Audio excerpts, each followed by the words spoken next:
চল্টু, তক যে রচনা বইরা আসতে কইছিলাম, পড়ছাস? স্যার পড়ছি, কিন্তু আপনি যেটা পড়বার দিছিলেন ওইটা হয় নাই, অন্য একটা কই। আচ্ছা, তাই নাকি? তো কিসের রচনা কবি? স্যার পাদের রচনা। আচ্ছা, তাই নাকি? কছেন দেহি হুনি। স্তন্যপায়ী প্রাণীর বান্ধা একটা দৈনন্দিন কাম হইল পাদ, কিন্তু তাও ব্যাপারটা সবাই কেমন জানি ছোট কইরা দেহে। বায়ুপথে গ্যাস বাইর হয় বা পাত একটা বহু প্রচলিত শব্দ। পৃথিবীত এমন কোনো মানুষ নাই যে বায়ু নিঃসরণ করে নাই। ছোট বড় ধনী গরিব সাধারণ মানুষ সেলিব্রিটি সবাই এই কামটা নিখুঁত ভাবে কইরা থাকে। পাকস্থলীত লুকিয়ে থাকা দুষ্ট বায়ু যে বিশেষ প্রক্রিয়ায় বায়ুপথে নির্গত হয় তাহাকেই পাত বলে।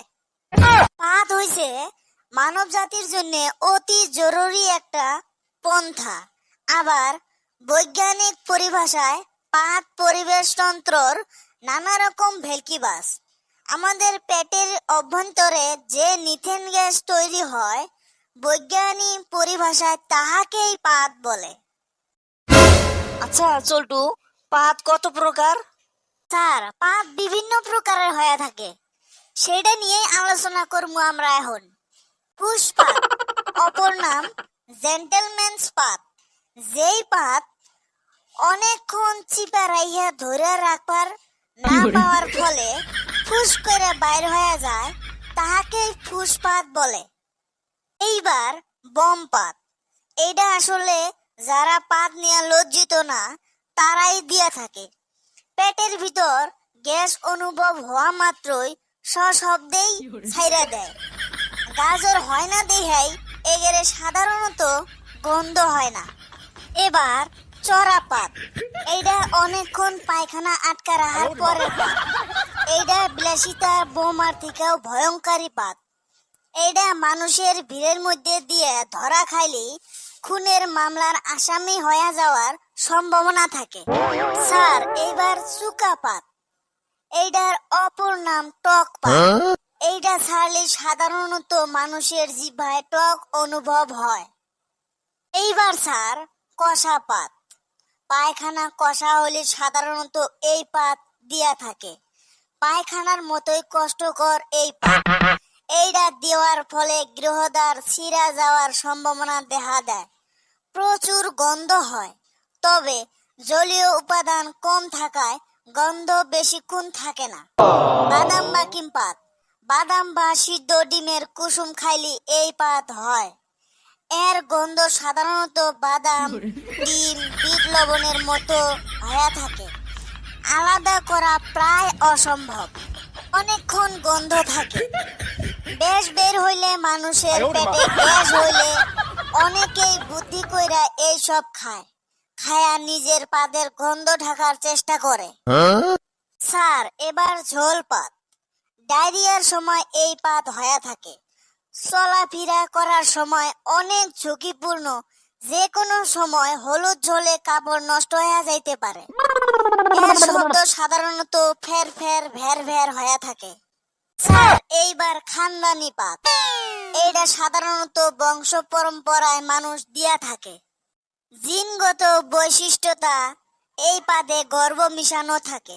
সাধারণত এই পাদের কোনো গন্ধ হয় না। স্যার ঠাস পাত, যেই পাত মানুষের আবেগ নিয়ে খেলা করে সেইটাই হইছে ঠাস পাত। এইসব পাতগুলা সাধারণত এক এক রকমের মন মাতানো সুরের সঙ্গে নিজেদের আগমন ঘটায়।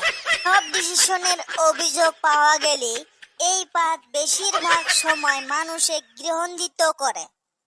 স্যার আকুপাকু পাত, যেই পাত নিজেকে মুক্ত করার জন্য বায়ুপথের কাছে আইসা আকুপাকু করে তাকেই আকুপাকু পাত বলে। স্যার গুরুম পাত, যেই পাত বন্দুকের গুলির মতো শব্দ করিয়া বাইর হয় তাহাকেই গুরুম পাত বলা হয়। বেশি সময় দেখা যায় মোটামুটি ইতিহাস ঘটাইয়া থাকে। স্যার ককটেল পাত, আমার শুইনা মনে হইবে হরতাল, কিন্তু না স্যার, পাশের বাড়ির বুড়া চাচা এইমাত্র এই পাত রিলিজ কইরা দিল। এই জন্যই এই পাতকে ককটেল পাত বলা হয়। ইহার বাঁশরিয়া পাত। মূলা খাওয়ার পরে ইহা আরাম করিবার সময় বাঁশির সুরের মতো নির্গত হয়। তার কারণেই ইহাকে বাঁশরিয়া পাত বলা হয়। স্যার, উপসংবাদ, মানব জীবনে পাদের গুরুত্ব অপরিসীম। পাত দিবার না পারলে মানুষের পেটে মিথেন গ্যাস জমা হয়ে যাইত, আর তখন মানুষ মহাশূন্যে উইরা যাইত। আসুন আমরা সবাই পাতকে জাতীয় বায়ু হিসাবে ঘোষিত করি। আমাদের সব খারাপ স্মৃতিগুলা পাদের সাথে মিলিয়ে যাক। আমরা সবাই সব ভেদাভেদ ভুইলা গিয়া পাদাবাদি শুরু করি। সবশেষে একটা কবিতা। পাদে পাদান্তি পাদে শান্তি, পাত নাই যার পোড়া কপাল তার। হাই বন্ধুরা, ভিডিওটা দেখে কেউ সিরিয়াস ভাবে নিয়েন না, শুধুমাত্র আপনাদের মনোরঞ্জন করার জন্য ভিডিওটা বানানো হয়েছে। ভিডিও দেখে যদি আপনাদের ভালো লেগে থাকে তাহলে অবশ্যই চ্যানেলটা সাবস্ক্রাইব করে বন্ধুদের সাথে শেয়ার করতে ভুলবেন না। সম্পূর্ণ ভিডিও দেখার জন্য সবাইকে অনেক অনেক ধন্যবাদ।